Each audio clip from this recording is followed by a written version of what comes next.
Welcome back to the Deep Dive, everyone. And get ready, because today we're kicking off something special. It's a new installment of our CSWIP 3.1 exam prep series. That's right. If you're aiming to become a welding inspector, or, maybe you're just fascinated by how things are built properly, mastering the fundamentals is key. This deep dive is really custom tailored to sharpen your grasp on those core welding principles, especially for those tough CSWIP 3.1 exams. Our mission, it's more than just getting the right answer. We really want to unpack the why behind the what, give you that solid foundation that, actually sticks. Exactly. And these aren't just abstract exam points. They represent real challenges, the kind of decisions you make daily as an inspector. Right. What's really interesting, I think, is how looking closely at these, seemingly simple multiple choice questions, it just unlocks a whole layer of critical thinking. Understanding these principles deeply, it isn't just for passing the test. It's the bedrock for effective inspection, for ensuring quality, integrity, and most importantly, safety in every weld. That's why we're not treating this like a quiz exactly. It's more of an exploration. We'll pose a question, give you a moment to think it over, and then we'll really dive into the correct answer. We'll dissect the implications, connect it back to the bigger picture in welding. Sounds good. So let's unpack our first challenge. Time to cement some essential knowledge. Okay, picture this. You're working on an open site, and some serious porosity in metal arc welds has just been flagged. It's brought to your attention. Your job as the inspector, investigate. What's your primary focus? What do you investigate first? Your options are A, electrode type, B, power plant type, C, electrode storage, D, day temperature. Just take a second. Think about that scene. You're the inspector.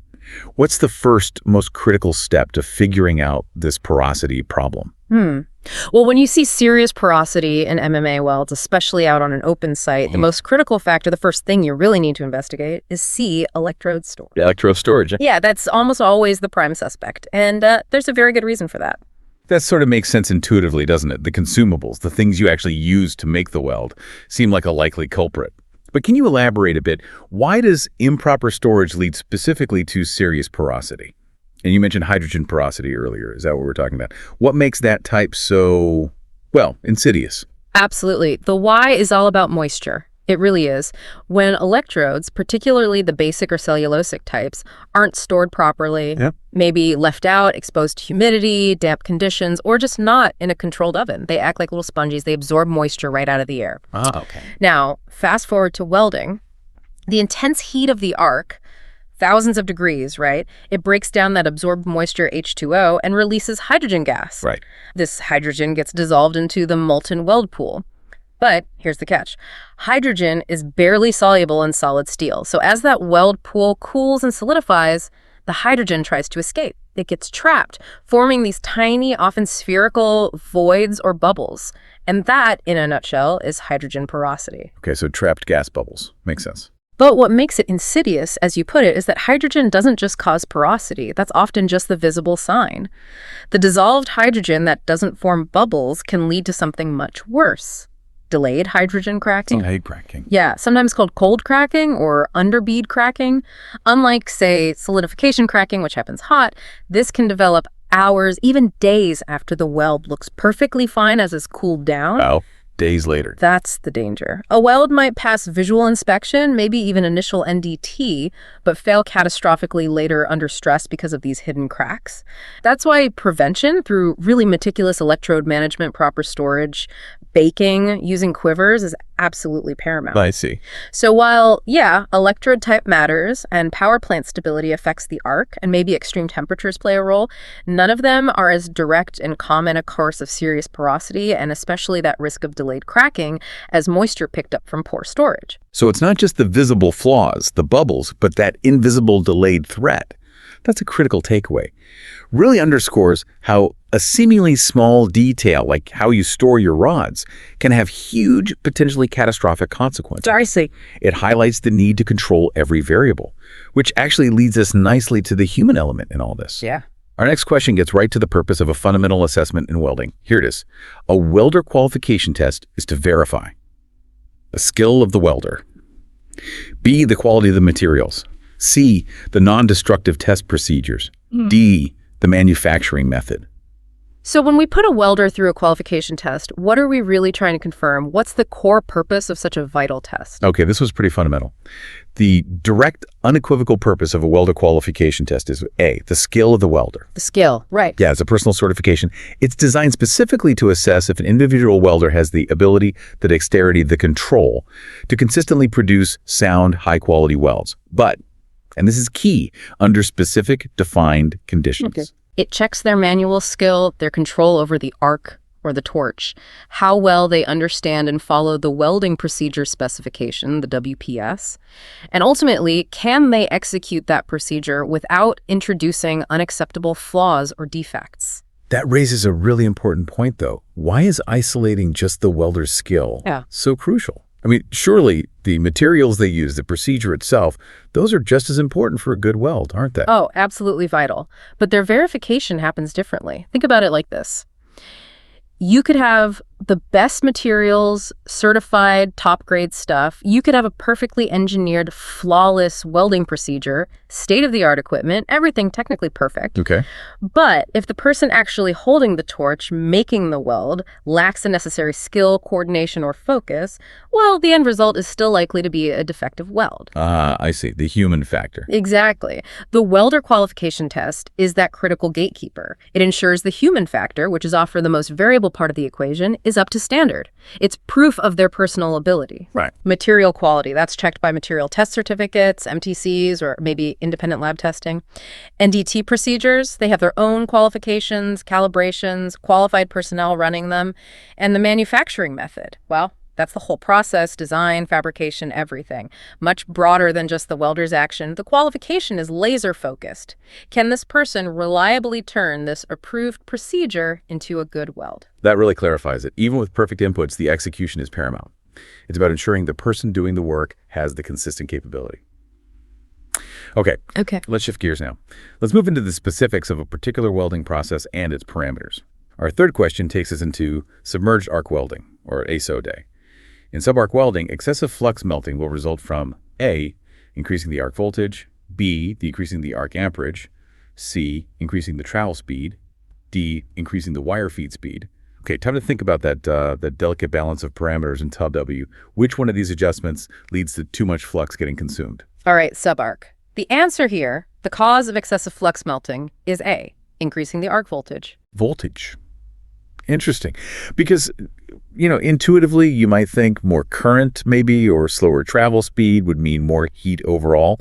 So what is it specifically about increasing the voltage that makes the flux melt excessively? Yeah, it's a good question because it involves the shape of the arc and how the heat is distributed.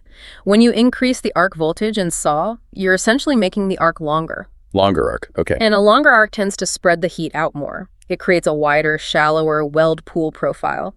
But crucially, it also means more of that arc heat is directly impacting the layer of granular flux covering the weld zone. So it heats the flux more directly. Exactly. It increases the heat input specifically to the flux, not just the base metal or the filler wire. This causes more flux to melt than is really optimal for the process. Remember, that flux isn't just a blanket. It shields the arc from the atmosphere, yes, but it also shapes the bead. It provides alloying elements. It influences the cooling rate. It forms the protective slag. Right, it does a lot. So when too much of it melts, well, you can get several negative consequences. You might get undesirable changes in the weld metal chemistry because you're pulling more alloys than intended from the flux. You often end up with that wider, shallower bead profile, which might not give you the penetration you need. And practically speaking, you can run into problems with slag detachability. Meaning the slag cover is harder to chip off afterwards? Precisely. If it sticks, it slows down the whole operation. You need more grinding, and there's a risk of leaving slag inclusions trapped in or between weld passes. Okay, that makes sense. And just quickly, the other options. Well, decreasing amperage would generally reduce heat input, so less flux melting. Yeah. Increasing travel speed means less heat per unit length, again, likely reducing flux melt. And increasing wire feed speed, that primarily bumps up the amperage, leading to deeper penetration, maybe a narrower bead, but not typically excessive flux melting in the same way that cranking up the voltage does. Got it. So it's really fascinating, isn't it, how finely tuned that balance is. A small tweak in voltage affects the arc physics, The heat distribution, the flux consumption, the bead shape, the chemistry. It really does highlight that interconnectedness. Yeah. Change one thing and it ripples through the whole process. Exactly. And it underscores why an inspector needs to understand the process, not just look at the final weld. You got it. Okay, let's shift focus again. Let's talk about something absolutely non-negotiable, especially out in the field. Practical safety. All right, imagine you're setting up for manual metal arc welding on an open site. Lots of equipment choices. Which of these would you choose specifically for safe working in that environment? A single operator transformer. B, multi-operator transformer. C, AC/DC composite power unit. D, diesel engine-driven motor generator. Safety first, right? Especially outdoors where conditions can be unpredictable. What's the safest bet here? For maximum safety on an open site doing MMA welding, without a doubt, you choose D, diesel engine-driven motor generator. Okay, the diesel generator. The reason is fundamentally about electrical safety. It's about mitigating the specific risks you find in outdoor, often rough environments. That's a clear choice. Could you maybe walk us through the specific safety advantages of that engine-driven unit, especially compared to the others, like when you're working maybe far from a power source or if the weather's a bit dodgy? Certainly. Look, engine-driven units, diesel or petrol, they are self-contained power sources. They generate their own electricity right there on the spot.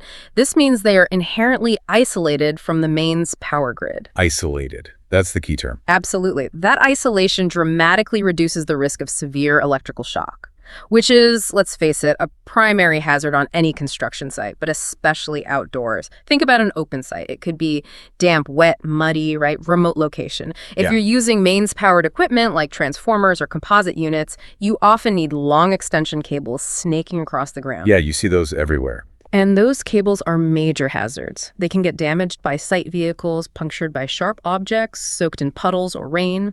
All of that massively increases the risk of electrocution, not just for the welder, but for anyone nearby. Right. Big risk. The transformers, single or multi-operator, and the AC/DC units, they all need that direct connection back to the main supply, which brings in all those risks associated with trailing cables in a potentially hazardous environment. A diesel generator, it makes its power right where you need it. No long, vulnerable mains cables. It creates a much, much safer electrical bubble to work in. Okay. So connecting this to the bigger picture, choosing the right kit isn't just about efficiency or weld quality. It's about proactively managing risk, prioritizing worker safety above everything. This choice, choosing the generator for an open site, shows a real understanding of site hazards and how to mitigate them. That's good inspection practice. That's a really critical distinction. Removing that reliance on the mains connection just fundamentally lowers the electrical risk profile. It shows how equipment selection is directly tied to safety outcomes. Oh. Okay.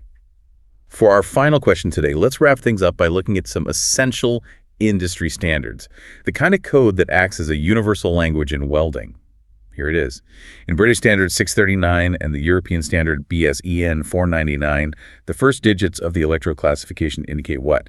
A tensile and yield strength. B, toughness. Yeah. C, electrode coating. D, electrode efficiency. All right, let's decode these standards. Those first few numbers on an electrode packet, what are they telling us? Okay, these specific standards, BS 639 and DSEN 499, are common for MMA electrodes.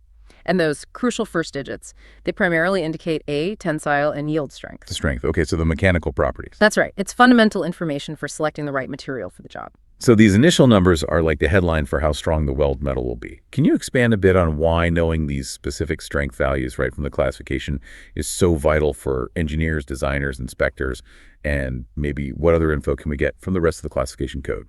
Absolutely, yeah. The significance of those first digits is huge.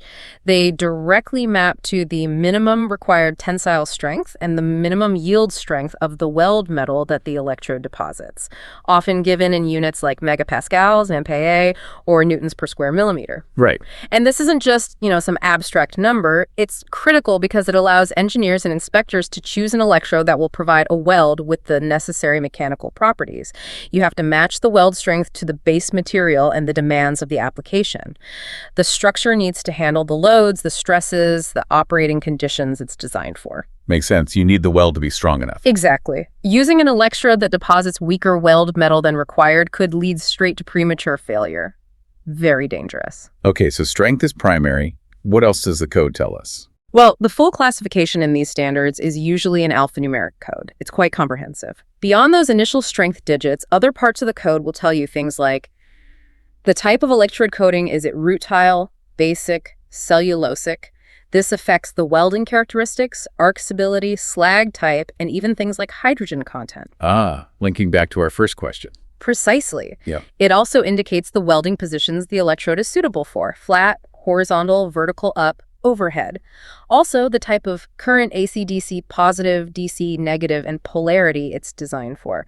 And sometimes information on electrode efficiency, how much weld metal you get for a given length of electrode, and even impact toughness values at specific temperatures. Wow, all packed in there. Yeah, it's a dense code. But those first digits, providing the fundamental tensile and yield strengths, that's the immediate critical piece of information. It's the common language ensuring everyone selects and uses the right electrode for structural integrity and safety. Quality assurance starts right there. That's a perfect example of how standards create clarity. Everyone's reading from the same page, from the designer to the fabricator to the inspector. Very precise. Wow, okay. That was quite a deep dive, wasn't it? Yeah. Into some really fundamental areas of welding inspection. Mm-hmm. We've unpacked quite a bit the absolute necessity of proper electrode storage to avoid porosity and cracking. The real purpose behind welder qualification tests, verifying that individual skill. The delicate interplay of parameters like voltage in subarc welding, essential safety choices for site equipment. And finally, decoding those crucial classification standards. Yeah, we covered some ground. You've definitely just gained a bit of a shortcut, I think, to being well-informed on these critical topics. It equips you not just for an exam, but hopefully for those real-world inspection challenges, too. Indeed. And what we've talked about today, I hope it shows how interconnected all these things are. They aren't separate boxes. Knowing this stuff is one thing, but real value comes when you understand it holistically and can apply it. Think about how preventing porosity through good storage directly impacts overall weld quality, how making sure a welder is skilled affects structural reliability down the line, how choosing the right generator ensures people go home safe. Each point, when you put them together, it paints a much more complete picture of what makes a competent, effective welding inspector. There's always more to learn, for sure, but applying critical thinking to these fundamentals, that's your most powerful tool. Absolutely. I'd really encourage you, the listener, to maybe review these concepts, perhaps even look up BS 639 or BS EN 499, see the full classification details, deepen your understanding beyond just what we touched on. And just as a final thought to leave you with something to mull over, think about this. How might one seemingly minor detail, say, someone being a bit careless with electrode storage on a damp site? How could that single oversight potentially cascade into a major issue, maybe even a catastrophic failure, if it's not identified and rectified by a diligent, knowledgeable inspector? Someone who truly understands the why behind the what's. A sobering thought. The stakes are high. Your role as an inspector is absolutely vital. Thank you for joining us on this deep dive into the CSW 3.1 exam prep series. We'll catch you on the next one.